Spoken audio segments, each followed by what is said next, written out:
Au cœur d'un grand restaurant prestigieux, un millionnaire cloué à son fauteuil depuis 2 longues années se grisait de son succès, ignorant la tempête qui s'apprêtait à déferler sur sa vie. Une enfant issue de la rue fit soudain irruption dans le silence ouaté de la salle, sa sœur à l'agonie dans les bras, et implora « Sauvez ma sœur, et je guérirai vos jambes ». Un rire teinté d'un mépris glacé lui échappa, il était persuadé qu'aucune gamine ne pourrait accomplir ce que les plus grands pontes de la médecine avaient jugé impossible. Pourtant, à peine 2 minutes plus tard, une fournaise intense, une décharge électrique vitale, se propagea dans ses membres morts, et l'impensable prit forme sous les regards médusés des convives. Le ciel au-dessus du village provençal était d'un bleu si profond qu'il en paraissait noir, reflétant l'humeur sombre de Léo Moreau en cette matinée. Du haut de son bureau, au dernier étage de la plus somptueuse demeure du village, une bastide ancestrale surplombant les oliveraies, il observait le panorama avec une infinie lassitude. À 30 ans, Léo Moreau était la figure de proue du marché technologique français.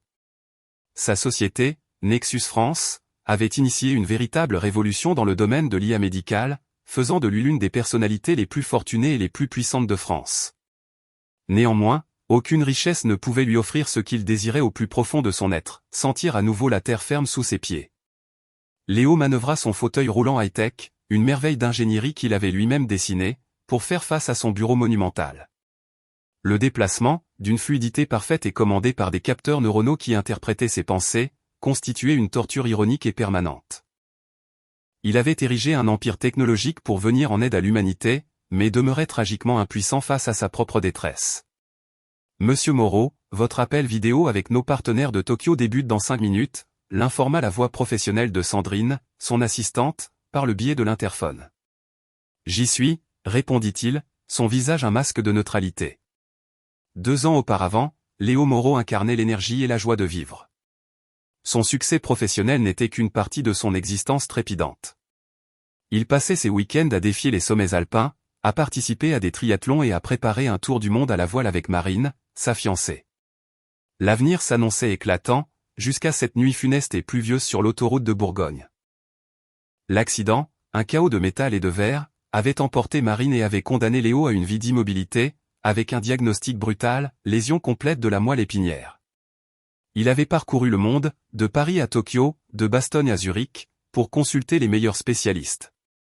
Le verdict restait invariablement le même, délivré avec une sympathie clinique qui ne faisait qu'exacerber sa colère, il n'y a malheureusement aucun espoir, monsieur Moreau. Il va falloir apprendre à vivre avec cette nouvelle réalité. Nexus France poursuivait son ascension fulgurante, mais son créateur s'enfonçait dans un abîme de ressentiment. Ses sourires étaient devenus rarissimes, ses apparitions publiques des performances d'acteurs consommées. L'homme jadis si charismatique pilotait son empire depuis la réclusion de son bureau en Provence ou de sa vaste maison de campagne, à un hameau perdu dans le Massif central, où il fuyait la lumière et la chaleur provençale qui lui étaient devenues intolérables. L'appel vidéo se déroula comme prévu. Les investisseurs japonais, éblouis par les chiffres, souhaitaient renforcer leur collaboration. Léo dirigea la discussion avec son brio habituel, mais la flamme qui l'habitait s'était muée en cendres froides. Une fois la communication coupée, il laissa échapper un soupir profond, comme s'il expulsait une partie de la douleur qui l'étouffait. Sandrine, veuillez annuler tous mes rendez-vous de l'après-midi. Je me rends dans le Massif central. Mais monsieur, le gala de ce soir au grand restaurant étoilé. Toute la direction sera présente, ainsi que des membres du gouvernement. Je sais, coupa-t-il, sa voix tranchante. Je serai de retour. J'ai besoin de silence. Léo ne justifiait jamais ses décisions, et Sandrine avait appris depuis longtemps à ne pas poser de questions. 1 heure plus tard, son hélicoptère se posait en douceur sur l'héliport de sa propriété du Massif central. La résidence, un chef-d'œuvre d'architecture contemporaine alliant verre et pierre de lave, se fondait dans un décor de forêts denses et de montagnes escarpées. C'était son havre, son unique refuge. Alors que Stéphane, son infirmier et homme de confiance, l'installait sur la terrasse qui surplombait la vallée, Léo laissa son regard errer sur les sommets. La confrontation entre la puissance sauvage de la nature et sa propre impuissance était une blessure constamment ravivée. Il avait autrefois conquis ses cimes, et il dépendait désormais d'autrui pour le moindre déplacement. « Souhaitez-vous dîner sur la terrasse, monsieur ? » « Je n'ai aucune faim, Stéphane. » « Laissez-moi seul. » Les heures passèrent, rythmées par le silence de la montagne. Léo s'immergea dans son travail, disséquant des bilans financiers, dictant des mémos, utilisant l'activité intellectuelle comme un anesthésiant contre la souffrance morale. C'était sa stratégie de survie, occuper son esprit jusqu'à l'épuisement pour ne pas sombrer. Le crépuscule incendiait le ciel lorsque son téléphone vibra.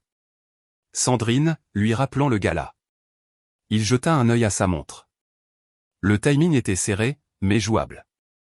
Je serai là, lança-t-il avant de mettre fin à la communication. Le grand restaurant étoilé était le théâtre du pouvoir et de l'influence en France. Ce soir-là, ces salons étaient privatisés pour l'événement Nexus France, qui célébrait le lancement d'une IA de diagnostic cardiovasculaire qui allait sauver des milliers de vies. Léo arriva à 20h tapante. Son chauffeur, Victor, déploya la rampe d'accès de son véhicule adapté. Un maître d'hôtel l'attendait pour le guider. Son entrée fut saluée par une salve d'applaudissements. Il esquissa un sourire de circonstance, reçut les félicitations d'usage et rejoignit sa table. L'atmosphère était à la célébration, éclairage subtil, orchidées rares sur chaque table, et le murmure feutré des conversations de l'élite française. Le directeur financier porta un toast à l'homme qui réinvente la médecine française. Léo leva sa coupe, mais son regard restait vide. Il maîtrisait à la perfection son rôle de génie visionnaire, tout en se sentant intérieurement comme une épave. Car à quoi bon changer le monde, quand on est prisonnier de son propre corps? Le repas se déroula, fastueux et interminable. Léo répondait aux questions par monosyllabes. Ce fut au dessert que l'impensable se produisit.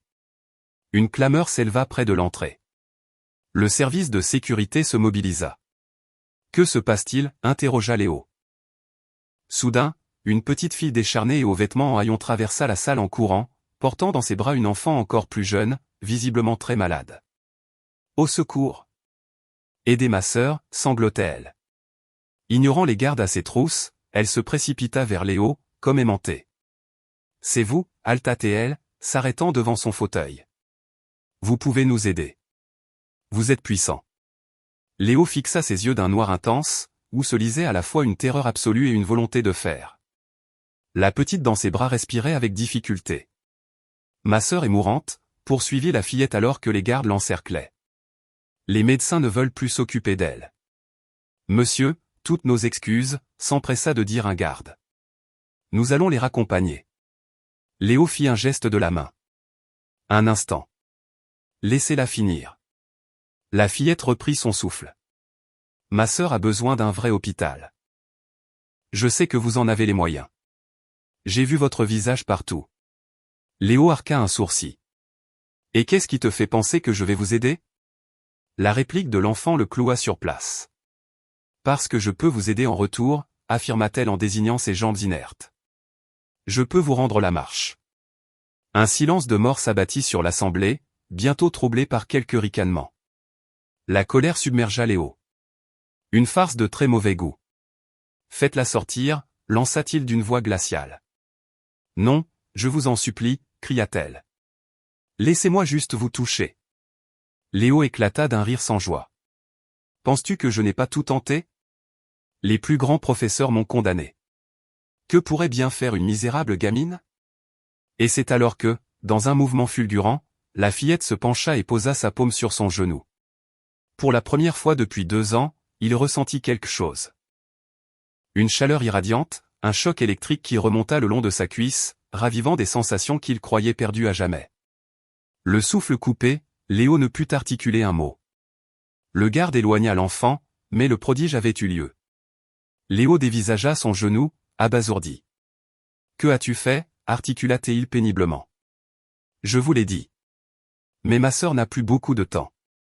Effectivement, la petite semblait sur le point de s'éteindre. Léo prit alors la décision la plus importante de sa vie. Sandrine, prévenez le centre médical de la région. Dites-leur que j'arrive avec une urgence. Victor, la voiture. Les convives n'en croyaient pas leurs yeux.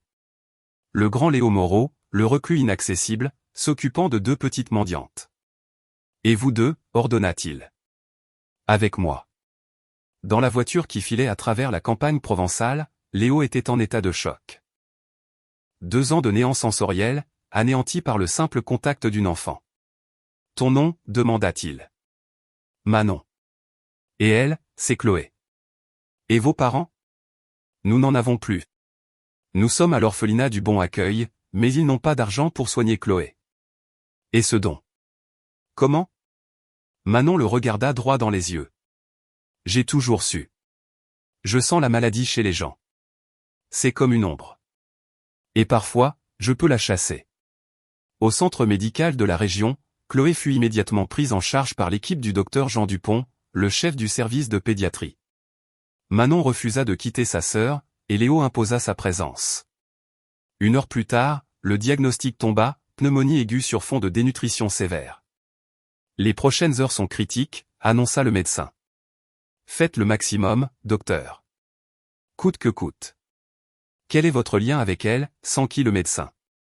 Elles avaient besoin de moi. C'est tout. Dans la chambre, Chloé dormait, sous perfusion. Manon veillait. Merci, murmura-t-elle. Léo s'approcha. Une rage impuissante le saisit face à l'injustice de leur sort. Explique-moi ton pouvoir. Je ne sais pas comment, répondit Manon.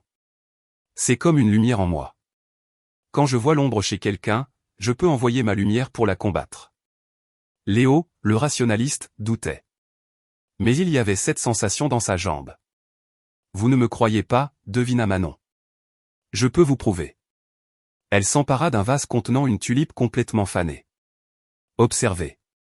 Elle entoura la fleur de ses mains, sans la toucher. Sous les yeux ébahis de Léo, la tulipe se régénéra. Les pétales se redressèrent, la couleur revint, éclatante. En 1 minute, la fleur était comme fraîchement cueillie. Léo resta sans voix. C'était un défi à toutes les lois de la biologie. Manon chancela, livide, trempée de sueur. Ça va? Oui. C'est juste que. Plus la réparation est grande, plus ça me vide de mon énergie. Et tu penses pouvoir faire ça pour mes jambes? Manon acquiesça. Oui. C'est très abîmé, très ancien. Mais j'ai senti la vie, au fond. Je peux la réveiller.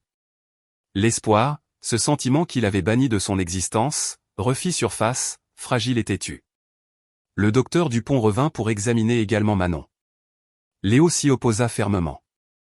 Ces enfants sont sous ma tutelle provisoire. Rien ne se fera sans mon accord. Elles resteront ensemble. L'accord fut passé. Tu nous offres un abri, et je te rends tes jambes. 3 jours après, Chloé était hors de danger. Les avocats de Léo avaient obtenu une garde temporaire. L'histoire des sœurs Lenoir était un drame de la misère ordinaire. On va où? Demanda Manon, alors qu'il prenait l'autoroute des Alpes. Dans ma maison du Massif central, expliqua Léo. Le calme et l'air pur feront du bien à Chloé. Et nous pourrons commencer. La maison de campagne laissa les fillettes sans voix. Stéphane et Madame Monique, l'infirmier et la gouvernante, les accueillirent avec une surprise non dissimulée. Elle reste avec nous, déclara Léo. Madame Monique, après un instant de flottement, reprit son efficacité habituelle. La chambre est prête. Que désirent les enfants pour le dîner? Chloé adore les crêpes, glissa Manon timidement. Alors, nous aurons des crêpes, sourit la gouvernante. Plus tard, Léo confia à Stéphane, elles sont sous ma protection. Et peut-être, grâce à elles, y a-t-il une chance pour moi. La première session de guérison eut lieu le lendemain. Dans la salle de physiothérapie, Léo était tendu. Manon posa ses mains à quelques centimètres de ses jambes. Le blocage est là, dit-elle en pointant le bas de son dos. C'est comme un mur de glace. Je vais essayer de percer un trou. Elle le toucha. Une chaleur intense l'envahit, suivie d'une douleur fulgurante. C'était comme si on lui plantait des milliers d'aiguilles chauffées à blanc dans la colonne vertébrale. Il gémit, mais s'accrocha à cette douleur, signe de vie. Manon était pâle comme la mort, épuisée. Puis, la douleur cessa. Tente de bouger un orteil, souffla-t-elle. Il se concentra de toutes ses forces. Et son gros orteil droit frémit. Un mouvement infime, mais volontaire. Il pleura. Les jours suivants furent un mélange de souffrance et d'espoir. Chaque soir, Manon luttait contre le blocage, et chaque jour, Léo regagnait un peu de terrain. Au 14e jour, il réussit à contracter son quadriceps. Mais il vit que Manon était au bord de l'épuisement. Nous devons arrêter. Non, nous y sommes presque, protesta-t-elle. Qu'est-ce que tu me caches? Elle finit par craquer. Ce n'est pas juste de l'énergie que je te donne. C'est ma force vitale. Mon temps. Pour te guérir, je sacrifie une partie de ma propre vie. Léo fut glacé d'horreur.